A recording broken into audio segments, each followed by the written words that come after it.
from 661 to 750. About 100, about 90 years. Then we have Abbasi time. Again, the Abbasi time from 750 to 1258.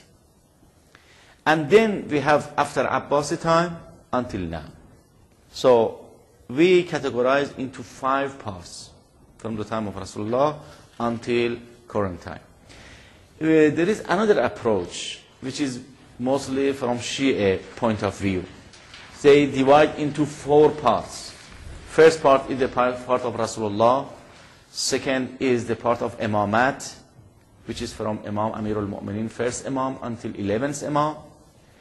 And third part is the time of Imam Zaman, Imam al-Asr, 12th Imam, but Qaybat al-Sughra, the short time absent of Imam Zaman, which is how many years? About 70, 75 years.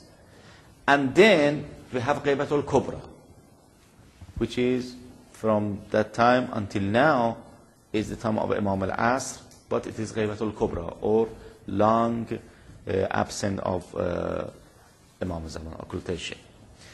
Okay, but the time of Rasulullah.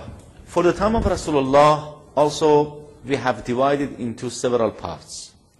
One part is from his birth until Ba'asat. His birth until Ba'asat. How many years? 40 years. Because he was 40 years old when he received first revelation in the cave of Hira. So this is first part of the Rasulullah's history. Second part is from Ba'asah until Hijrah. How many years? 13 years. From Ba'asah, he was 40 years old. He became prophet. And for 13 years, he was in Mecca.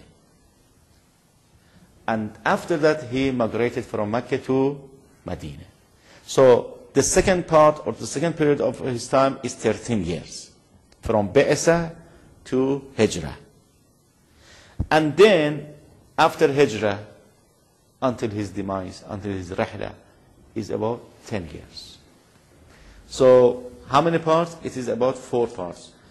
Before Prophet's birth, from birth to Ba'asah, from Ba'asah to Hijrah, and from Hijrah to Rihla of Rasulullah. So, I have some details here. I just want to escape all these details. Later on you can read these details. I explain some important events that happened through this time. Now we go to the next part, which is after the Holy Prophet.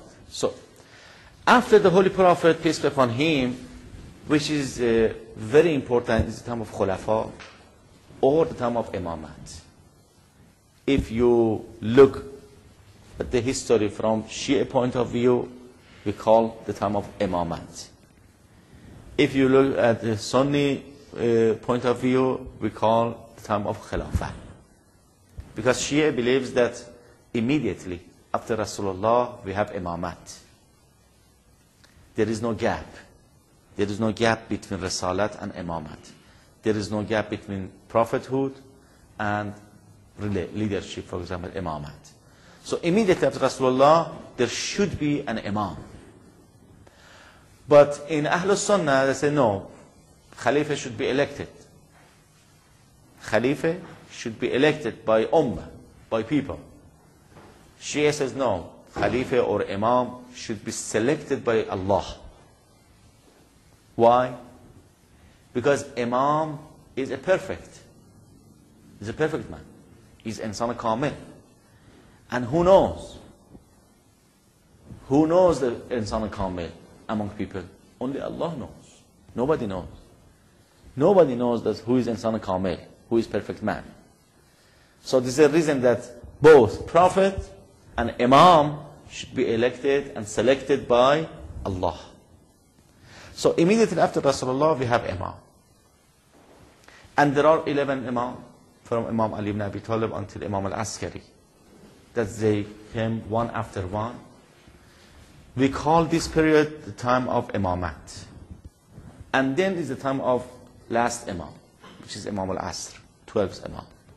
So he was 5 years old when his father passed away. Imam al-Askari passed away. So Imam al-Asr became Imam when he was just 5 years old. If somebody says, okay, how is it possible? How is it possible to become Imam when somebody is 5 years old, just 5? I say, Quran says it's possible. Because in the Holy Quran says, Isa alayhi salam was few days or few hours old that he claimed that Allah subhanahu wa ta'ala made me Rasul and Prophet. So prophethood and Rasul, there is no time, there is no limitation. When the previous Imam passed away, the next Imam is Imam, becomes Imam. Whether he is 9 years old, 5 years old, like Imam al-Jawad, he was 8 or 9 years old. Imam al-Zaman was 5 years old, whatever. So when Imam al-Zaman became Imam and they decided to catch him and to kill him. So by the izn of Allah, by the permission of Allah subhanahu wa ta'ala, it was the absence of Imam alayhi salam and the occultation, al-ghaybat al-sughra. For how many years? About 70 years, 70, 73, 75 years. And after 75 years, 73 years, we have ghaybat al-kubra. So if you ask what's the difference between ghaybat al-sughra and ghaybat al-kubra? In ghaybat al-sughra, or short absence of Imam Zaman, there was a specific person as a representative of Imam al-Asr. And all Shi'ayan, all followers know. They know that person by his name.